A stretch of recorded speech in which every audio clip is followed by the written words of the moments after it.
So, yun na nga guys, so yan. Hindi rin natin masisisi si Kalingap Picoy. Bakit niya to pinost sa kanyang story guys, sa kanyang Facebook, no?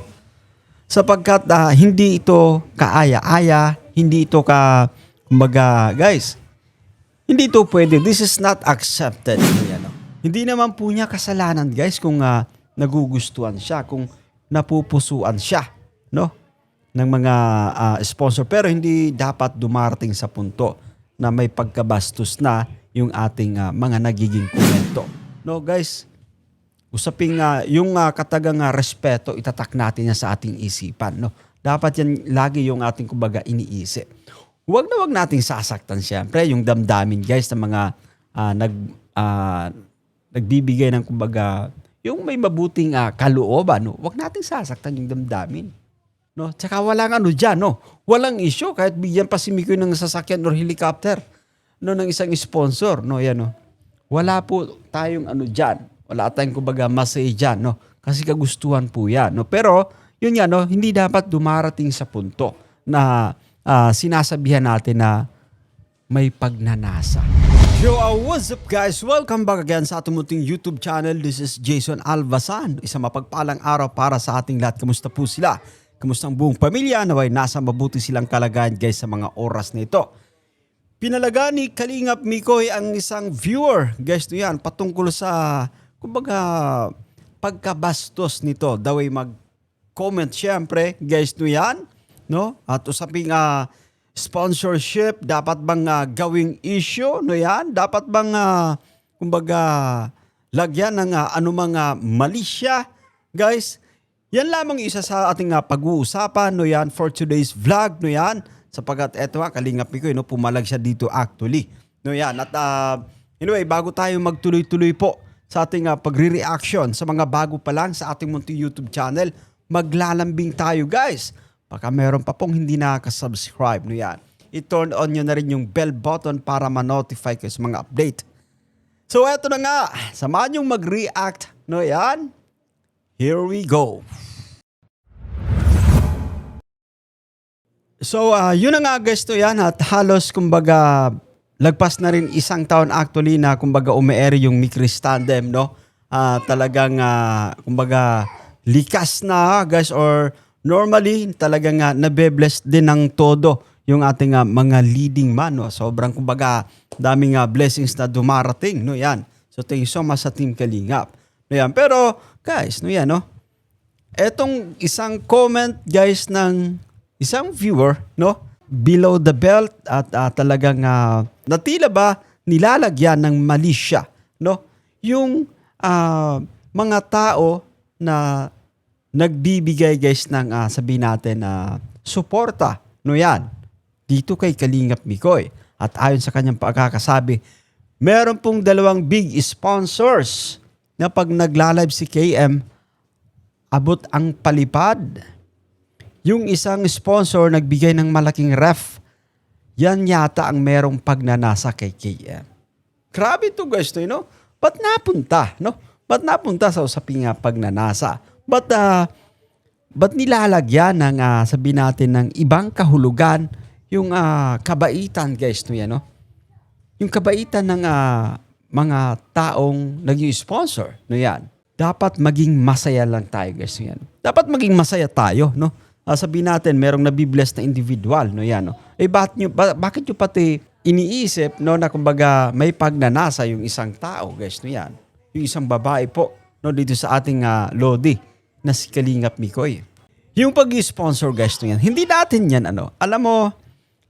Kumbaga hindi natin madidiktahan no yung isang tao kung bakit nagbibigay siya, bakit siya nag-sponsor kasi mula yan sa kumbaga kagustuhan po nila, no yan. Pero dapat hindi tayo dumarating sa punto na kung ano-ano na lang po yung iniisip po guys, no yan, no? Kasi masasaktan, no? Masasaktan yung damdamin ng ating mga sponsors. Alam niyo guys, no? Bibihira lang dumarating sa isang tao yung mabigyan ka ng nag-i-sponsor, guys. Bibihira lang po, no? At ito, gusto nyong sirain, no? Yan, no? Galit ba kayo kasi nabibless si Mikoy, no? Hindi naman po niya kasalanan, guys, kung nagugustuhan siya, kung napupusuan siya, no, ng mga sponsor, pero hindi dapat dumarating sa punto na may pagkabastos na yung ating mga nagiging komento. No, guys, usaping yung katagang respeto, itatak natin yan sa ating isipan. No? Dapat yan lagi yung ating kumbaga iniisip.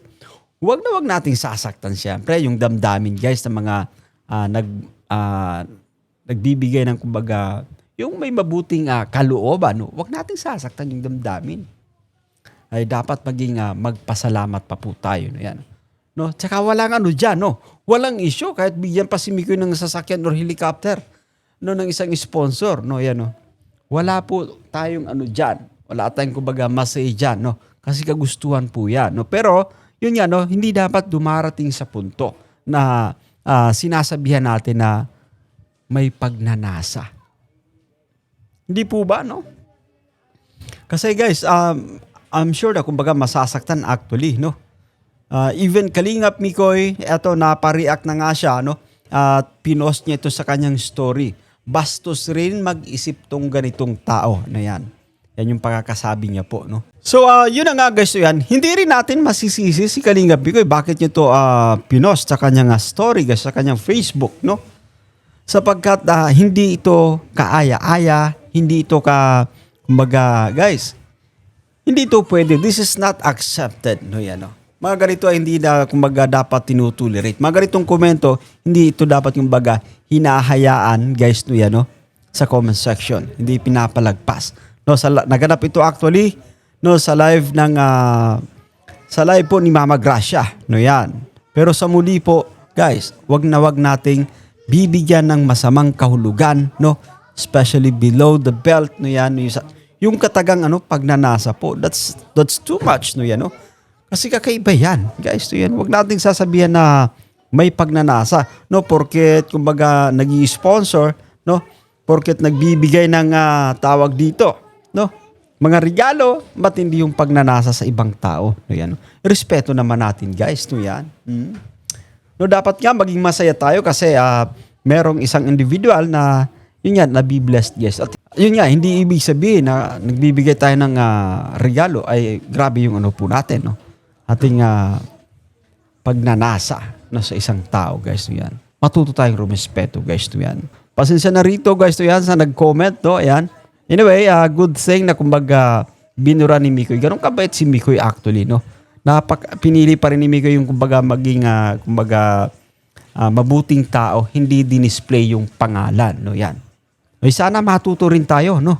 Dito sa nag-comment po, guys, huwag tayong mag-comment ng ganyan. Huwag tayo magsasabi ng pagnanasa kasi ang laking kasiraan din sa sabi natin sa dignity, sa pagkatao ng ating mga sponsor, no? Sabi pa nga natin, inaalagaan natin, guys, yung ating mga sponsors, no? Tapos kayo naman, babastusin nyo lang. Kasi bibihira lang po actually, guys. Hindi lahat nagtao, guys, may mga nag-i-sponsor, no? Ito, nakikita nyo si Mikoy na talagang tawag dito, no? Nabiblessed, gusto nyo po, no? Parang gusto nyo sirain, no? Ganun na din yung ating mga sponsors. So, hindi dapat ganun, guys, to yan. So, that's it for today, guys, to yan. At naway nagustuhan nyo itong ating munting pagre-reaction for today's vlog. No, sa muli tayong maglalambing. Baka meron pang hindi nakaka-subscribe, guys, to yan. Turn on nyo rin yung bell button para ma-notify sa mga update. Bye for now and God bless us all. See you guys.